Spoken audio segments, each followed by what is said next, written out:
Hey everyone, Dr. Mike here, Dr. Jason here. Welcome back to the Chronicles. Chronicle number 5. 5th edition. Here it is. As always, we hope that everyone is staying safe and sane at home. Remember, please don't hesitate to reach out to us for anything, even if it is not specifically chiropractic related. We're here to help you.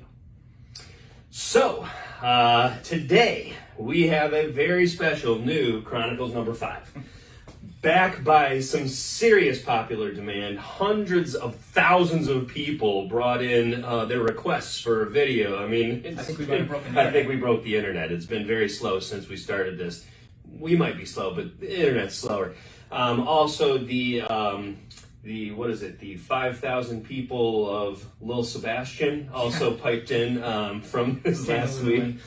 But we're here today. So what the request was from the populace was a bit of stretching and mobility that Mike and I would like to break down for the rest of you and give you something that as you guys are stuck at home, as you guys are working from home and looking for something maybe to change up with the craziness that is some of these, I've seen some great, I don't know if you've seen it, some great pictures of people's desks at home. One of my favorites, and I hope she watches this video, is a laundry basket that one of my pages has created their fabulous workstation with. So we're going to try and give you some things to counteract those crazy workstations today. So the idea here is exactly that, to be able to do it at home, no matter what you're wearing, whether it's your PJs or your suit top and your shorts bottom. It's no equipment necessary, no special seating. This is stuff you can do at your desk, taking 5 minutes from your desk, things you can do multiple times every single day to help combat some of the bad posture we get at even a normal workstation and then your makeshift laundry basket workstations. So stay tuned, we've got a couple coming up. All right, so welcome back everybody. We're just going to talk about some of the tools that you can use around the house and the whys as to these tools are going to be effective for us. We're going to start with a foam roller. Again, we're trying to make this so that you guys don't have to run out and buy anything from the store and make it something that you can use at the house. So, again, bear with us. Some of you have foam rollers. Some of you have muscle sticks. Some of you have lacrosse balls. So I'm going to try and give you a few of the things that you can use if you've got these and how you can use them more effectively. The whys of this are that regular stretching, if I'm just sitting here, that does a hamstring good. That's nice, and if that's all you've got, that's great, but we can show you some things here that can give you a bit more of an effective stretch or compression, as I'm going to talk to you about. The whys of what we do in our office are compression and stretch. So for instance, if I'm on a foam roller, and one of the things we're going to address today are hamstrings being tight from being seated for too long, is that we can get on a foam roller, we can add some pressure here, and we can walk ourselves back. So I'm going to stretch the hamstrings. Now, know we've got inner and outer hamstrings, and we're going to get into a little bit of some detail and try and keep it as simple again as possible. But this is me getting to my hamstrings here, and why? Compression and stretch.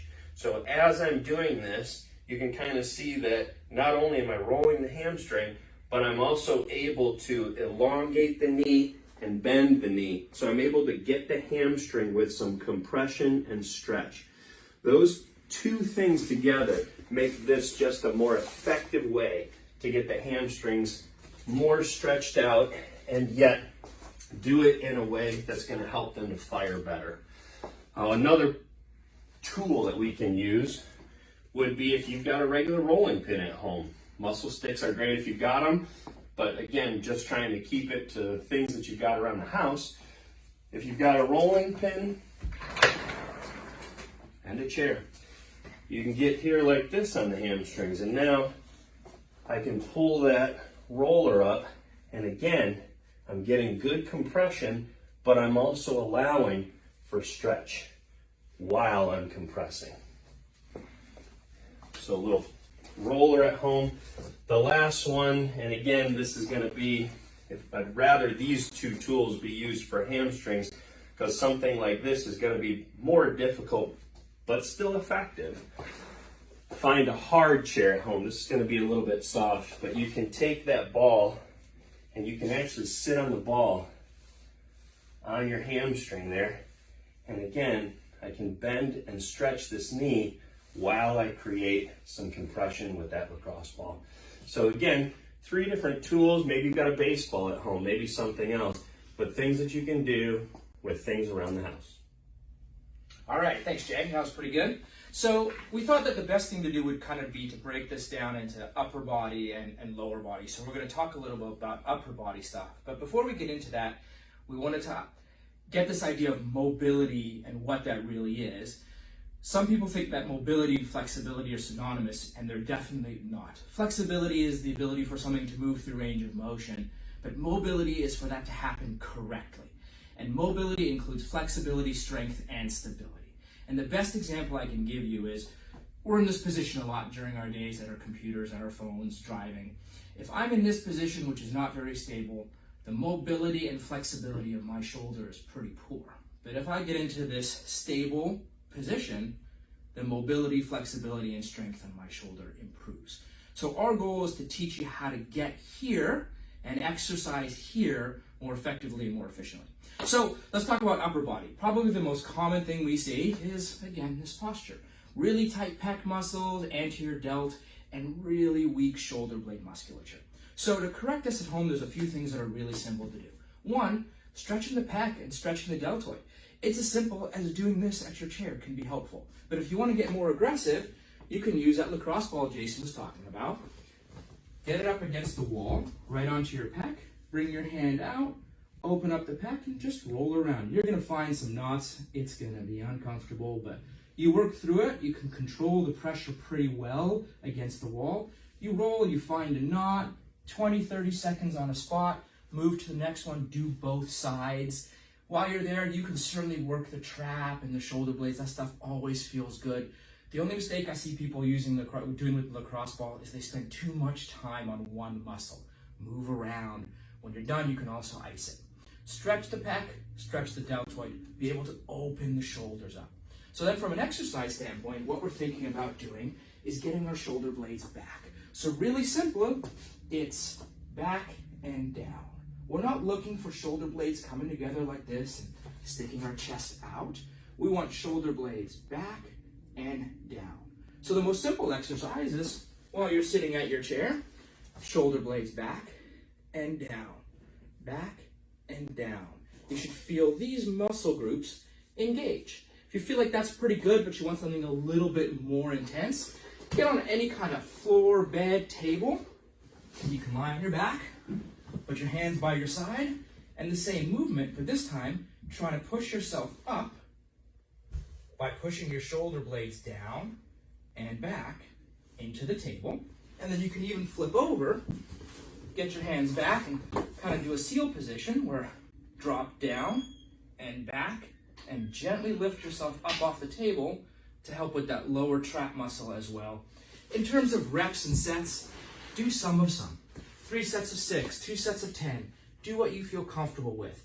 If you feel the muscles really fatigued, you did too much. If you're super sore from doing it, you did too much. If you didn't feel anything, you obviously did too little. So work with that. And if you have any questions, reach out, shoot us an email, give us a call. We'll be happy to help you. So that's little stuff you can do for the upper body. All right. So we have addressed some of what we were talking about earlier. Mikey did a great job of talking about upper body. We're going to now address the lower body. And these are kind of what we consider the upper and lower cross syndromes of our lives today. And a lot of us, again, have been sitting. So we're going to talk about what it means. Sitting in general means that we have been here and the hamstrings are a bit tighter because they're shorter. Glutes, as you can see, are elongated, which makes them dysfunctional. So going back to what Mike said about true mobility, it really boils down to not just stretching, but creating an exercise that creates stability around joint spaces. So the last thing we're going to talk about in terms of those folks sitting, again, a little bit much, we talked about hamstring stretching. We talked about getting in to those hamstrings. Again, if you feel these too much on this foam roller, you don't need to do a leg over. Sometimes you're going to only need 2 legs, and folks will know, you'll feel it. So we're talking about stretching those hamstrings out. The second thing we're going to say is, let's get some glute stability. Glutes are probably one of the most shut down muscles in all of I don't know, humanity at the moment, probably. So with all of us staying at home, one of the simplest things we can do is a glute bridge.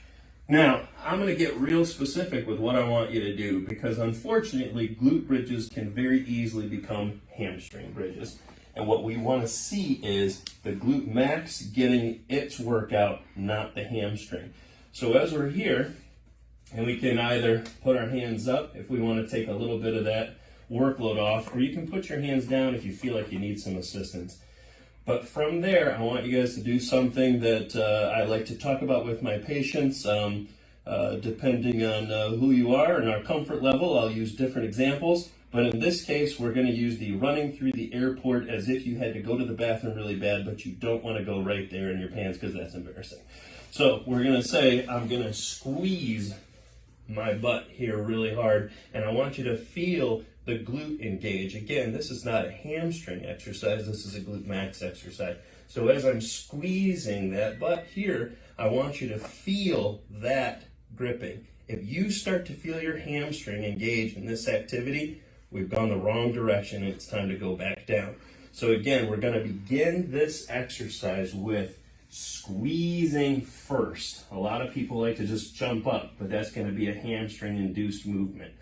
So we're going to really go back to squeezing my butt, I'm running through the airport, good things are happening. I'm going to squeeze here, and I'm going to really make sure that these hamstrings aren't grabbing or even going spastic. Some people feel cramping when they do it.